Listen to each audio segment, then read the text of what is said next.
Vamos ver a partida Alexeev contra Wang Yue do match Rússia versus China. Alexeev, como habitual, começou com o peão da dama e o segundo lance cavalo F3. Isso evita algumas variantes para as pretas. Jogou C4, que seria o natural, e o chinês escolheu a defesa eslava.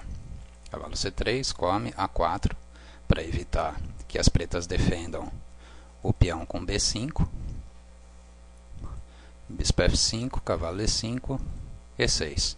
Em vez de E6, a opção das pretas é cavalo BD7, com uma posição bastante conhecida da teoria. Voltando, E6, F3, e aqui as pretas desviaram das variantes normais. A variante crítica é bispo B4, em que as pretas têm que dar uma peça em troca de alguns peões. E4, come, defende. E essa posição ultimamente é vista como vantajosa para as brancas, mas as brancas vão jogar rei C3 aqui nessa posição. Mas muitas vezes as brancas evitam de jogar essa posição porque demanda um conhecimento teórico muito grande. Então aqui Wang Yue jogou C5. Com ideia disso, o branco comer o peão, trocar as damas e jogar o final. Mas as brancas tinham outras intenções. Jogou E4, comeu lá. E agora as brancas estão protegidas contra a captura, porque se as pretas comem, este cheque duplo garante vantagem material às brancas. Por isso, as pretas jogam aqui bispo B4. Bispo C4, come, cheque, E8, e agora as brancas têm que tomar cuidado, não podem comer a torre porque tem esse cheque descoberto e as pretas vão comer a torre e promover uma nova dama. Então aqui as brancas capturam primeiro, rei E2, comeu em E6, tirou a torre da captura, bispo A3, tomando conta da diagonal e atacando o bispo de A1. Tirou o bispo, torre B1, com a ideia de adentrar a sétima linha. Defendeu o bispo B5. Reparem que o rei não tem para onde escapar, então tem que cobrir de cavalo. Bispo C6, e aqui jogou torre C8. Isso permite que as brancas consigam uma pequena vantagem. Vamos ver. Cavalo D6, E7, cavalo C8, cheque duplo e descoberto. Comeu o temeroso peão. Comeu em A7, cavalo E5, e agora as trocas vão favorecer as brancas.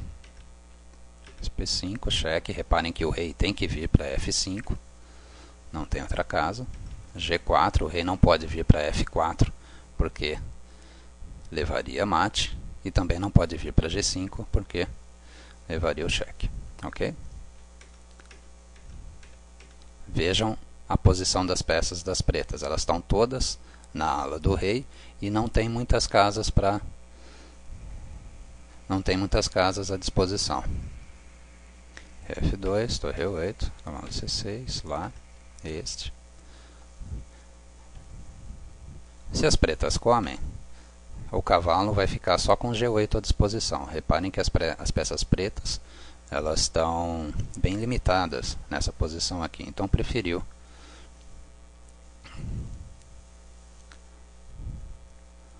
vamos voltar um pouquinho. Então preferiu jogar a torre E6 em vez de comer. Essa posição parece que as pretas desafogaram um pouco e tem só um peão a menos, mas a gente vai ver que com a técnica apurada de Alexeev as brancas vão ganhar até facilmente. Torre D4. Então, agora as pretas vão passar o rei para a ala da dama, mas as pretas têm duas debilidades, G7 e B6. G7 não parece debilidade agora, mas alguns lances depois a gente vai ver que essa vai ser a causa da derrota das pretas. Bispo D2, 2C7, tacou o peão. Esse final, ou melhor, essa posição aqui é o seguinte: se for um final de torres, as pretas provavelmente empatam, embora vão sofrer num final de uns 100 lances, mais ou menos. Agora, se trocarem as torres, este final de cavalo contra bispo com peão nas duas alas e um peão a mais para as brancas, normalmente é ganho para o lado que tem o bispo e um peão a mais. Então o rei está trocando de ala, mas agora a debilidade de G7 vai falar mais alto.